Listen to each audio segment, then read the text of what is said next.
எட்டாவது மாசத்துலேயே பிறந்த ஒரு பொண்ணு. அவளை பார்த்துக்கிட்டே இருக்க யாரும் கிடையாது. நான் ஸ்கூலுக்கு போகும்போது ஸ்கூல்லே கொண்டு போய் டைக்கரில் விட்டு தான் வளர்த்தேன். கஷ்டப்பட்டு தான் அவளை நான் வளர்த்து கொண்டு வந்தது. யாரையும் சமாளிப்பா. அப்படிப்பட்ட ஒரு நல்ல தைரியமான பொண்ணு, ரொம்ப அன்பான பொண்ணு. குடும்ப வாழ்க்கையில் ஈடுபடுறதுக்கு போயிருக்கா. நல்லா இருக்கணும். நல்லா டிவோட்டடு பக்திபூர்வமான பொண்ணு தான். பெரிய எல்லாத்தையும் நல்லா மதிக்கக்கூடியவ தான். மோனை நல்லா இருக்கணும், பொறுமையாக இருக்கணும், எல்லோரும் கூடயும் அட்ஜஸ்ட் பண்ணி போகணும். பெரியவங்க கொஞ்சம் முன்ன பின்ன அந்த பழைய காலத்து அவங்க ட்ரெடிஷனில் ஏதாவது பேசுவாங்க, அதை கொஞ்சம் அப்படியே மைண்ட் செட் பண்ணி ஜீரணிச்சு போயிடணும். நல்லாவே இருக்கும்.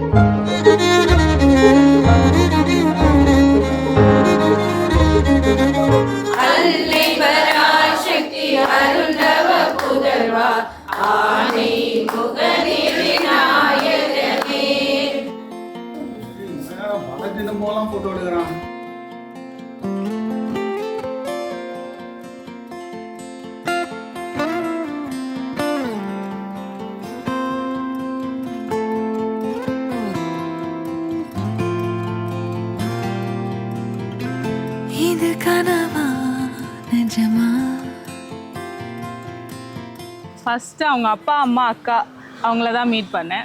அவங்க 3 பேரையும் எனக்கு பிடிச்சிருச்சு.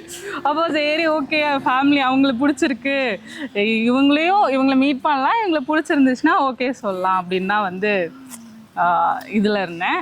ஸோ அவங்கள மீட் பண்ணி அவங்க ரொம்ப கம்ஃபர்டபுளாக இருந்ததால தான் இவர் ஆக்சுவலாக ஓகே சொன்னேன். அப்புறம் வீட்டுக்கு வந்தாங்க, வீட்டுக்கு வந்து தான் பார்த்தோம். ஃபோட்டோ பார்க்கறதுக்கு முன்னாடியே சொன்னாங்க பொண்ணு பிஸ்னஸ் பண்ணுதுன்னாங்க. எனக்கு அந்த ஒரு விஷயம் பிடிச்சது. ஒரு இண்டிபெண்ட்டாக கான்ஃபிடென்ட்டாக இன்றைக்கி மார்க்கெட்டில் நல்லா இது பண்ணும்போது ஓகே சம்திங் டிஃப்ரெண்ட்டாக இருக்காங்கன்னு சொல்லி தான் ஓகே. அவ்வளோதானா?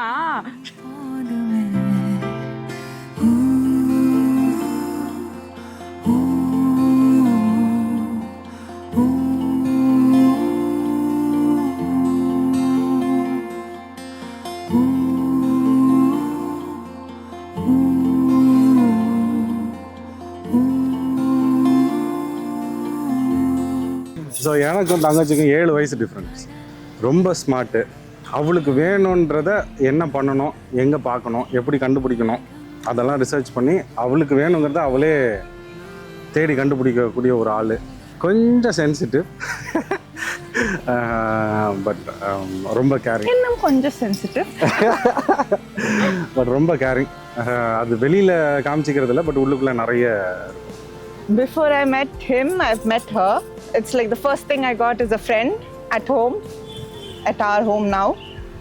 And then I got a husband. And now the friend is going. I don't know what to do with this husband. We will definitely miss her.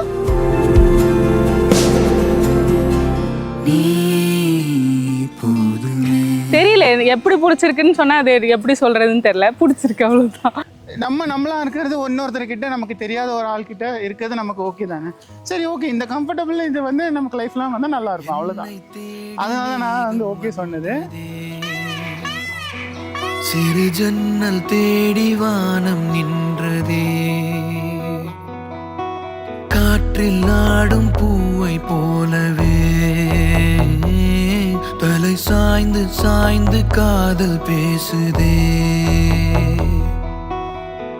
இரவா பகலா விலகாம உயிரே துளியும் பிரியாம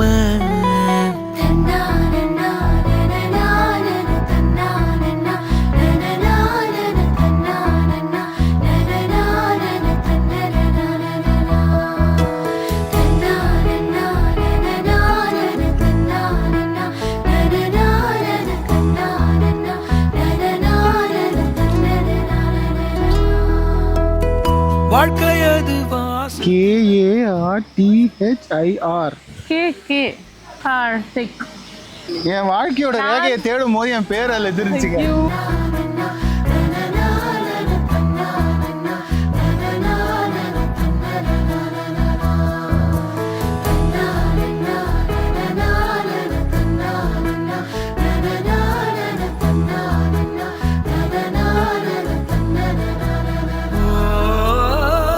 அன்றில் என்றும் விலகாதது ஒன்றை ஒன்று பிரியாதந்த அன்பும் என்றும் குறையாதிருப்போம். கண்ணும் கண்ணும் கலந்தா மனம் ரெண்டும் ஒன்னாயிருந்தா அதில் இன்பம் துன்பம் புரிந்து லயிப்போம்.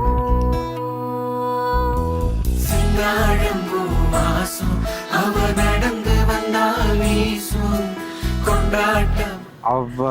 மீனிங் ரொம்ப கேரிங், ரொம்ப சென்சிட்டிவ் கூட. ஸோ அதனால் கொஞ்சம் டெலிகேட்டாக ஹேண்டில் பண்ணுறது. பட் வெளியில் காமிக்காட்டினாலும் அவளுக்கு உள்ளுக்குள்ளே வந்து பாசம் ரொம்ப இருக்கும். Now being too single and then becoming a couple, there's a lot of understanding, a lot of patience required, and I wish you both endure through all the tough times. We want to see a lot of good news is coming. லொகேஷனே ரொம்ப சூப்பராக இருந்தது. நாங்கள் ரொம்ப enjoy பண்ணோம் இந்த மேரேஜை. எல்லாரும் relatives எல்லாரும் ஒன்றா சேர்ந்து ஜாலியாக நாங்கள் 4 பேர் கூட ஒன்றா மீட் பண்ணி ரொம்ப நாள் ஆச்சு. நாங்கள் மீட் பண்ணி ஜாலியாக என்ஜாய் பண்ணோம். அதனால நாங்கள் ரொம்ப ஹாப்பியாக இருக்கோம். அண்ட் லாஸ்ட்டாக நாங்கள் ஒன்று சொல்லிக்கிறோம். Wish you happy married life சித்தி அண்ட் சித்தப்பா. All the best. நல்லா பண்ணுங்க, என்ஜாய் பண்ணுங்க, ஃபன் பண்ணு, அவ்வளோதான். சரியா, ஜாலியாக இரு, இந்த மூமெண்ட்டை ஹாப்பியாக இரு, அவ்வளோதான். எவ்ரி மூமெண்ட் என்ஜாய் பண்ணுங்க, அவ்வளோதான். அப்பா அம்மா எல்லாரையும் மிஸ் பண்ணுவோம். அண்ணா அண்ணி வெளியில் இருக்காங்க, பட் ஸ்டில் அவங்கள ரொம்ப மிஸ் பண்ணுவோம். வீடை ரொம்ப மிஸ் பண்ணுவேன். என்னோட பெட்ரூம், என்னோட பெட்டு, என்னோட திங்ஸு, அது எல்லாத்தையும் மிஸ் பண்ணுவேன். Me two. செங்கிழக்கு சீமையில செங்காத்து பூமியில ஏழப்பட்ட சாதி